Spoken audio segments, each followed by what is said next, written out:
ஒருத்தர் வந்து வண்டிக்குள்ள மாட்டி இருந்தாரு, இன்னொருத்தர் வந்து வீட்டுக்குள்ள மாட்டி இருந்தாரு. Experience 11 days of Grand Europe trip with easy EMI of rupees 25,000 only with GT Holidays. SRMPR Global Railways in December மாதம் ஷீரடி ஆன்மீக சுற்றுலா. முன்பதிவு செய்ய தொடர்புக்கு 8008800800. 3 நாள் வரை சாப்பிடாம இருந்தாங்க. ஹெலிகாப்டர்ல இருந்து உணவு போட்டிருக்காங்க. அந்த உணவு பட்டணம் மனக்கட்டு அவங்களுக்கு வந்து முழுசா கிடைக்கல, கீழே வரும்போது செதறி போச்சு அப்படின்னு அவங்க வந்து நீங்க தான் முத வந்திருக்கீங்க, ஹெலிகாப்டர்ல இருந்து உணவு வந்ததுக்கு அப்புறம் நீங்க தான் முத உள்ள வந்திருக்கீங்க அப்படின்னு அவங்க அழுகிற மாதிரி உணவை வந்து கொடுக்கும்போது ஒரு மெழுகுவத்திக்கெல்லாம் அடிச்சுக்கிட்டாங்க. அதெல்லாம் மனசு ரொம்ப வலிச்சிச்சு. ஏன்னா மணல் மூடி அப்படியே புதகுழி மாதிரி இருந்து நான் அப்படியே இறங்கும் போது அப்படி முழு ஆளுமே அப்படி உள்ள போயிட்டேன். அதுவே ரொம்ப ரிஸ்க். நாங்க போகும்போது ஒரு பாலம் இருந்துச்சு, ரிட்டர்ன் வரும்போது அந்த பாலம் இல்ல. நாங்க போன பகுதியில் ஒரு 3 இழப்பு இருந்துச்சு. ஒருத்தர் வந்து வண்டிக்குள்ள மாட்டி இருந்தாரு, இன்னொருத்தர் வந்து வீட்டுக்குள்ள மாட்டி இருந்தாரு, இன்னொருத்தவங்களோட பாடி வந்து வெளியே எடுத்தாங்க. தண்ணி வத்தினதுக்கு அப்புறம் எடுத்தாங்க. இல்ல இப்ப சென்னைக்கு ஒரு பிரச்சனை நடந்தா 3 நாள்ல சரி பண்ணிடுறாங்க. ஆனா இது இன்னும் 3 நாள் ஆயிட்டு இன்னும் சரியே ஆகல. இப்ப நம்மளே முயற்சி பண்ணி நம்மளே மீண்டு வந்தா தான் மீண்டு வந்தபடி, பிறர் கை வந்து ரொம்பவே கம்மியா இருக்குது. இது எங்க ஊர் ராமநாதபுரம் மாவட்டம். எல்லாரும் இந்த மீட்பு பணிக்கு போகணும், யாரும் தொழிலுக்கு போக கூடாது. 5 போட்டை நாங்க வண்டியில ஏத்திக்கிட்டு நாங்க வந்து திருநெல்வேலி அங்க வந்துகிட்டு நாங்க அங்க வந்து மீட்பு பணிக்கு வந்து அதிகமா எங்க போட்டை கொண்டுகிட்டு போனோம். மணப்பாடு ரோச்மாடா ராமநாட்டில் ஒரு பகுதி முக்கிய பகுதியில இருந்து கடல் வழியா வந்து போட்ல வந்து சாப்பாடு கொடுத்து ரெஸ்கியூ பண்ணிருக்காங்க. இந்த செய்தி இன்னும் வெளியே வரல. 3 நாள் கழிச்சு நாங்க கொடுத்ததான் முதல் உணவே. ஏன் அவ்வளவு தண்ணி இருந்து அவ்வளவு பேருக்கும் குடிக்கிறதுக்கு தண்ணி இல்லாம அந்த ரொம்பவே கேட்டாங்க. நாங்க தண்ணி குடிச்சே 3 நாள் ஆச்சு, எங்களுக்கு தண்ணி அவசியம் வேணும் அப்படின்னு சொல்லி சாப்பாடை விட தண்ணி ஆர்வமா அந்த இடத்துல கேட்டாங்க. தூத்துக்குடி பகுதியில வந்து உங்கள் மீனவன் அண்ணனும் அவங்களுடைய டீம் மெம்பர்ஸும் இருக்காங்க. வரலாறு காணாத இந்த மழையால மக்கள் பாதிக்கப்பட்டதெல்லாம் தெரியும். தொடர்ச்சியா அந்த பணிகள்ல ஈடுபடுத்திக்கிட்டு இருந்தாங்க அண்ணனும் சரி, அவங்க டீம் மெம்பர்ஸும் சரி.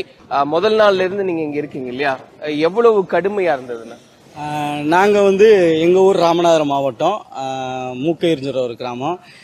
இங்க வந்து நிறைய மழை அதிகமாகி நிறைய தண்ணி வெள்ளம்லாம் வந்துட்டுன்னு கேள்விப்பட்ட உடனே எங்க ஊர்ல நாங்க மீனவர்கள் எல்லாம் மூக்கையூர்ல எல்லாம் ஒரு அறிவிப்பு போட்டு எல்லாரும் இந்த மீட்பு பணிக்கு போகணும், யாரும் தொழிலுக்கு போகக்கூடாது அப்படின்னு மொத்தமா ஊரால கட்டு போட்டு மீன் பிடிக்க போகாம எங்க ஊர்ல இருந்து போட்டு அங்க மீட்பு இது கொண்டு போகணும் அப்படின்னு சொல்லி நாங்க முடிவு பண்ணி தான் எங்க ஊர்ல இருந்து ஒரு 5 போட்டை நாங்க வண்டியில ஏத்திக்கிட்டு நாங்க வந்து திருநெல்வேலி அங்க வந்துகிட்டு நாங்க அங்க வந்து மீட்பு பணிக்கு வந்து அதிகமா எங்க போட்டை கொண்டுகிட்டு போனோம். போனதுல அங்க என்னன்னா நிறைய கிராமங்கள் வந்து தீவு மாதிரி வெளியும் வர முடியாம உள்ளேயே அவங்க மாட்டிக்கிட்டு போகவே முடியல. ஏன்னா தண்ணி வந்து எல்லா சைடுமே ஓட்டம் அதிகமா இருந்துச்சு. அப்ப நாங்க வந்து போட்டு மூலியமா இறங்கி அவங்களுக்கான உணவு, அப்புறம் யாராவது எங்கேயாவது போகணும், மெடிக்கல் எமர்ஜென்சி, இந்த மாதிரி எல்லாமே பகல் இரவு அவங்களுக்கு நைட்டுக்கான உணவு இது எல்லாமே தயார் பண்ணி கொடுத்தோம். அந்த டயத்துல வந்து எல்லாருமே நிறைய அரசாங்க அந்த மீட்பு பணியில் உள்ளவங்களும் நிறைய பேர், நாங்கள் மீனவர்களும் நிறைய இருந்தோம். எங்க ஊர் மீனவர்கள் மட்டும் கிடையாது, நிறைய மீனவர்கள் சுத்து வட்டாரம் எல்லா ஊர்ல உள்ள மீனவர்களுமே கிட்டத்தட்ட 100கணக்கான படகுகளை வச்சு இறங்கி ஒவ்வொருத்தவங்களையும் மீட்டெடுத்தாங்க. அதுல வந்து வீட்டு மாடியில இருந்தவங்கள, அப்புறம் மரத்து மேலாம் ஆட்கள் இருந்து மீட்டு போட்டோ வச்சு எடுத்து அப்படியே சொன்ன மாதிரி நிறைய காட்சிகள் எல்லாம் நம்ம பாத்துக்கிட்டே இருந்தோம். செய்திகள்ல தொடர்ச்சியா இன்னும் செய்திகள்ல வெளிவராத காட்சிகள்லாம் கூட நீங்க நேரடியா பாத்துருக்க வாய்ப்பு இருந்திருக்கும். எப்படின்னா 3 நாள் வரை சாப்பிடாம இருந்தாங்க. ஹெலிகாப்டர்ல இருந்து உணவு போட்டிருக்காங்க. அந்த உணவு பட்டணம் மனக்கட்டு அவங்களுக்கு வந்து முழுசா கிடைக்கல, கீழே வரும்போது செதறி போச்சு அப்படின்னு அவங்க வந்து நீங்க தான் முத வந்திருக்கீங்க, ஹெலிகாப்டர்ல இருந்து உணவு வந்ததுக்கு அப்புறம் நீங்க தான் முத உள்ள வந்திருக்கீங்க அப்படின்னு அவங்க அழுகிற மாதிரி உணவை வந்து கொடுக்கும்போது அவங்க வந்து உணவுக்கு அடிச்சுக்கிட்டது போக ஒரு மெழுகுவத்திக்கெல்லாம் அடிச்சுக்கிட்டாங்க. மெழுகுவத்திக்கெல்லாம் அடிச்சுக்கிட்டு எங்களை கொடுங்க. அதெல்லாம் மனசு ரொம்ப வலிச்சிச்சு. ஏன்னா வயிற்று பசிக்காண்டி ஒரு மனிதன் பதறின போக ஒரு இருட்டை பார்த்து பதறி அந்த வெளிச்சத்துக்காண்டியும் நிறைய பேர் அந்த இடத்துல மெழுகுவத்தி கொடுங்க, ஒரு துண்டு, அவங்களுக்கு ஒரு துண்டு துவட்டுறதுக்கு எல்லாரும் ஈரமா இருக்காங்க, ஒரு துண்டு கொடுத்தா கூட அதுக்கு ரொம்பவே இது பண்ணாங்க. ஒரு பேம்பஸ், இந்த மாதிரி எல்லா விஷயத்துக்குமே ரொம்ப இது பண்ணது ரொம்ப உருக்கமா இருந்துச்சு. ஏன்னா ஒரு சின்ன தேவையான பொருளை கூட வந்து அவங்க ரொம்ப முக்கியமான பொருளை அந்த இடத்துல அவங்களுக்கு தெரிஞ்சு. ஏன்னா எதுவுமே கிடைக்கல, இவங்க வந்தவங்க ஏதாவது நம்ம கொண்டு வர மாட்டாங்களா அப்படின்னு அவங்களுடைய அந்த எண்ணம் அதுதான் நமக்கு அந்த இடத்துல ரொம்ப இதா இருந்துச்சு. பெரிய இழப்பு அப்படின்னு இதெல்லாம் பாத்தீங்கன்னா பொருள் இழப்பு அப்படின்றது நம்ம பார்த்தோம். எத்தனை பேருடைய வீடுகள்ல இருக்கக்கூடிய வீட்டு உபயோகப் பொருட்கள் எல்லாமே. நாங்க வந்து 1.5 வயசு 1 வயசு பிள்ளைய வச்சிருக்கோம். நாங்க இந்த குளிர் நேரத்துல எங்க போய் நாங்க வந்து பிள்ளையை தேடி பேம்பர்ஸுக்கும் கிடைக்கும் அடைக்க முடியாது. இந்த குளிர் நேரம் நாங்க வந்து வெளியே தான் படுத்து கிடக்கும். எங்களுக்கு போர்வையும் யாரும் கொடுக்கல. வர்றதையும் வந்துச்சு, அதுமே எங்களுக்கு கொடுக்காம எங்களை மதிக்காம அவங்க பாட்டுக்கு அங்கிட்டானிக்கு போயிட்டாங்க. யாருமே எங்களுக்கு கொடுக்கல. இந்த வெளியூருக்காரங்க தான் எங்களுக்கும் செய்யறாங்க தவிர கவர்மெண்ட் எதுவுமே செய்யல. ஆமா, முதல் நாள் இப்போ தண்ணி ஓரளவுக்கு நிறைய குறைஞ்சிருச்சு. ஆனா தண்ணி ஓட்டமும் ஆட்களே போக முடியாத அளவுக்கான இருக்கிற இடத்துல வந்து நடுவுல வீடுகள், வீட்டு மேல ஆட்கள் அந்த மாதிரி இருக்கும்போது அவங்களுக்கு அந்த இடத்துல அவங்கள தன்னை காப்பாற்ற யாராவது வரமாட்டாங்களா அப்படின்னு சொல்ற இடம். அந்த சூழ்நிலையில வந்து அது நமக்கு பாக்குறதுக்கு ரொம்பவே கஷ்டமா இருந்துச்சு. நம்ம உயிர் மெயினா நம்ம போட்டோ எடுத்துட்டு போகும்போது நமக்கு அங்க போகும்போதே நிறைய பிரச்சனைகள் இருந்துச்சு. நாங்க போன இடத்துல எல்லாம் பாம்புகள்லாம் நிறைய இருந்துச்சு. ஏன்னா காடு பகுதி, பாம்புகள்லாம் நிறைய வந்துச்சு. அதையெல்லாம் தாண்டி போகும்போது நமக்கு ரிஸ்க் இருந்துச்சு. ஆனா அதை தாண்டி அங்க உள்ளவங்க நம்ம வந்த சந்தோஷத்தை பார்க்கும்போது நமக்கு ஒரு பெரிய சந்தோஷமா இருந்துச்சு. நானே ஒரு சேத்துக்குள்ள போய் ஒரு சேத்துக்குள்ள உள்ள போய் அது உள்ள போய் காரு ஒரு வீடு உள்ள போயிருச்சு. அது என்னன்னா உங்களுக்கே ரிஸ்கா குழி தோண்டி போட்டிருக்காங்க. அந்த குழி தோண்டி போன இடத்துல மணல் மூடி அப்படியே புதகுழி மாதிரி இருந்து நான் அப்படியே இறங்கும் போது அப்படியே முழு ஆளுமே அப்படி உள்ள போயிட்டேன். அதுவே ரொம்ப ரிஸ்க். நாங்க போகும்போது ஒரு பாலம் இருந்துச்சு, ரிட்டர்ன் வரும்போது அந்த பாலம் இல்ல. ஆனா குயிக்கா வந்து ஆர்ம்டு ஃபோர்ஸ் எல்லாமே வந்து ரெடி பண்ணிட்டாங்க. அதே மாதிரி அங்க வந்து நாங்க உள்ள போன பகுதிகள் பாத்தீங்கன்னா ஒரு கருங்குளங்கிற பகுதியில இருந்து ஒரு 6 கிலோமீட்டர் தான் உள்ள போனோம். அதுக்கு அங்கிட்டு பாத்தீங்கன்னா பெருங்குளம்னு ஒரு ஏரியா இருக்கு. அதுக்கப்புறம் வந்து முக்காணி, ஆத்தூருங்கிற பகுதியெல்லாம் இருக்கு. அங்கெல்லாம் ரோடு எல்லாம் கம்ப்ளீட்டா உடஞ்சிருக்கு. அதனால எங்களால அவ்வளவு தூரம் போக முடியல. அந்த பக்கம் பாத்தீங்கன்னா கம்ப்ளீட்டா வந்து ஹெலிகாப்டர் மூலமா தான் உணவு கொடுத்துக்கிட்டு இருக்காங்க. ரோட்வேஸ் கிடையாது, போட்டும் உள்ள போக முடியாது. இன்னுமே அந்த ஊர்களில் இருந்து எந்த தகவலுமே வரல. எங்களுக்குலாம் நம்மளுடைய இன்ஸ்டாகிராம் பேஜ்லாம் பொதுவாக வந்து நிறைய பேர் நான் வெளிநாட்டில் இருக்கேன், என் மனைவி எங்க பிரெக்னண்டா இருக்காங்க, என் குழந்தை இருக்காங்க, எங்க அம்மா இருக்காங்கன்னு நிறைய மெசேஜ் வந்துகிட்டு இருக்கு.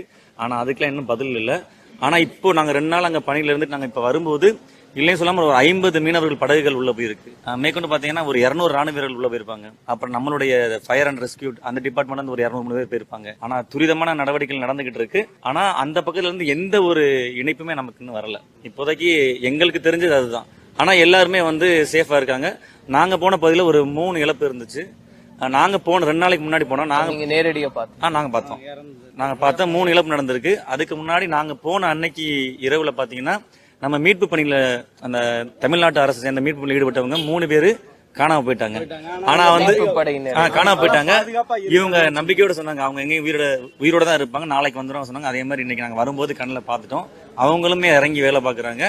ஆர்மினா ரொம்ப இறங்கி வேலை பாக்குறாங்க. மீனவர்களும் உறுதுணையா இருந்து சப்போர்ட் பண்றாங்க. ஹெலிகாப்டர் எக்கச்சக்க ஹெலிகாப்டர். நம்ம மெயினா என்னன்னா நாங்க ஃபர்ஸ்ட் உள்ள போகும்போது ஒரு 2-3 வில்லேஜ் தான் நாங்க பார்த்தோம்.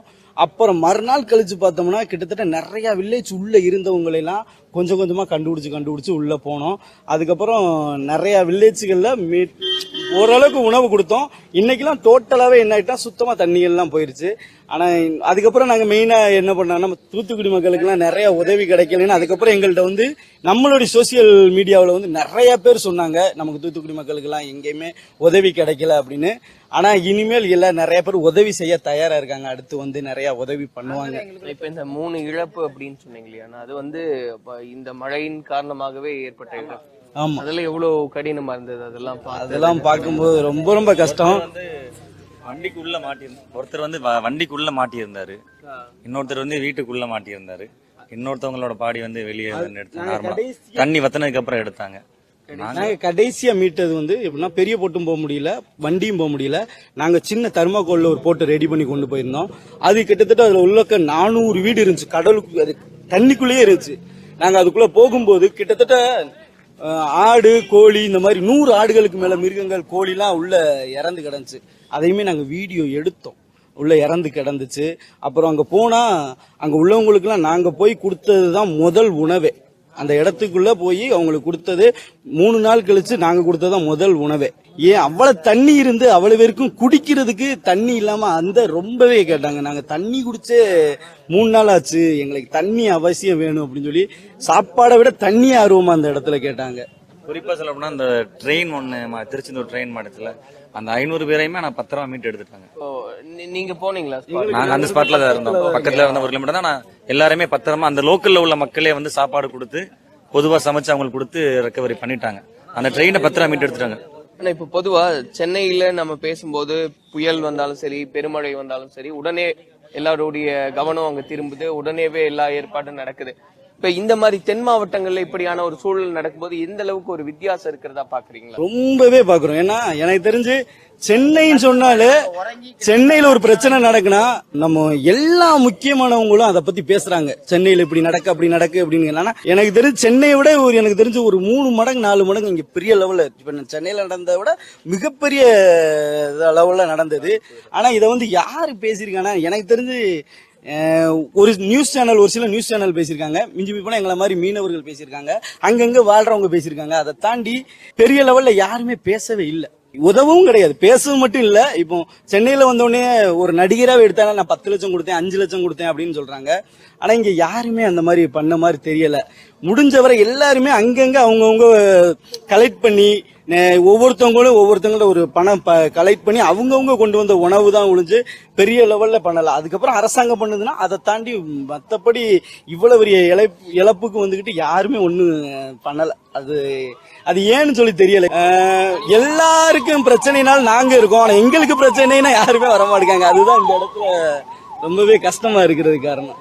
ஆனா இது எதிர்பாராத அளவுக்கு ஒரு பெரிய இடர்பாடா மாறி இருக்கு. ஆமா, இந்த புன்னைக்காயல்னு ஒரு பகுதி இருக்கு, கடற்கரையோட ஆத்தூர் புன்னைக்காயல்னு ஒரு பகுதி இருக்கு. அதுக்கெல்லாம் வந்து ரோட்வேஸும் கிடையாது, போட்லயும் இங்க போக முடியாது.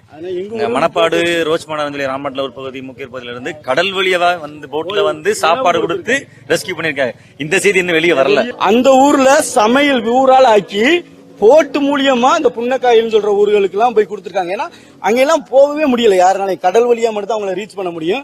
இதை யாருமே கவர் பண்ண முடியாது. ஒரு நியூஸ் சேனல், இப்ப நியூஸ் சேனல் எல்லாம் வர்றாங்கன்னா ரோட்ல கவர் பண்ணுவாங்க. ஆனா கொடுத்துட்டு அந்த மாதிரி நமக்கு கண்ணுக்கு தெரியாம எத்தனையோ பேர் உதவி பண்ணிக்கிட்டே இருக்காங்க. அவங்களால முடிஞ்ச ஒரு விஷயங்களை பண்ணிக்கிட்டு இருக்காங்க. என்ன பண்ணணும்னு நினைக்கிறீங்க? நான் நிறைவா இது பாக்குறவங்க, நீங்க சொன்ன மாதிரி மற்ற மாவட்டங்கள்ல இருந்து இது பார்க்கக்கூடிய மக்களா இருந்தாலும் சரி, அரசா இருந்தாலும் சரி, என்ன செய்யணும்னு நினைக்கிறீங்க? இல்ல இப்ப சென்னைக்கு ஒரு பிரச்சனை நடந்தா 3 நாள்ல சரி பண்ணிடுறாங்க. ஆனா இது இன்னும் 3 நாள் ஆயிட்டு இன்னும் சரியே ஆகல. இப்ப நீங்க சென்னையில ஒரு பிரச்சனை நடந்தா 3 நாள்ல சரி பண்ணிடுறாங்க. ஏன்னா அது வந்து எல்லாருமே கவனிக்கிறாங்க, எல்லாருமே பேசுறாங்க, எல்லாருமே உதவி பண்றாங்க. எங்கெங்க அந்த மாதிரி ஒரு விஷயம் நடக்கு. ஆனா இந்த மாதிரி இதுல தானே தான் முன் வந்து தானே தான் அதான் சொல்லுவாங்க, நம்மளே முயற்சி பண்ணி நம்மளே மீண்டு வந்தா தான் மீண்டு வந்தபடி பிறர் கை வந்து ரொம்பவே கம்மியா இருக்குது. அதுதான் எல்லாரும் உதவுனா இந்த எல்லாருமே அண்ணன் சொன்னாங்க, தூத்துக்குடி நம்ம நிக்கிற இடம் எல்லா வண்டியும் வர்ற இடம், ஆனா அவங்களுக்கே உணவு கிடைக்கல. எனக்கு ஒரு சின்ன பிள்ளைக்கு ஒரு பேம்பஸ் கிடைக்கலன்னு சொல்ற வருத்தம் எவ்வளவு வருத்தம். ரொம்ப நன்றி. நீங்க ஏன்னா முதல் நாள்ல இருந்து களத்துல இருந்து இறங்கி நிறைய பணிகளை நீங்களும் உங்க குழுவினர் செஞ்சிருக்கீங்க. எங்களுடைய வாழ்த்துக்களை தெரியப்படுத்துறோம். தொடர்ச்சியா இந்த பணி மேலும் சிறக்கட்டும். நீங்க சொன்ன மாதிரி விரைவில் தென் மாவட்டங்களும் சென்னை போலவே வெகு இயல்பு வாழ்க்கைக்கு திரும்பட்டோம் நம்மளும் முயற்சி. சென்னை மாதிரியே தென் மாவட்டத்தில் உள்ளவங்க மனிதர்கள் தான், அவ்வளவுதான். அதை மட்டும் இந்த இடத்துல நம்ம சொல்லிக்கிறோம். நன்றி நன்றி. Experience 11 days of Grand Europe trip with easy EMI of rupees 25,000 only with GT Holidays. SRPR Global Railways December மாதம் ஷீரடி ஆன்மீக சுற்றுலா. முன்பதிவு செய்ய தொடர்புக்கு 8008800800.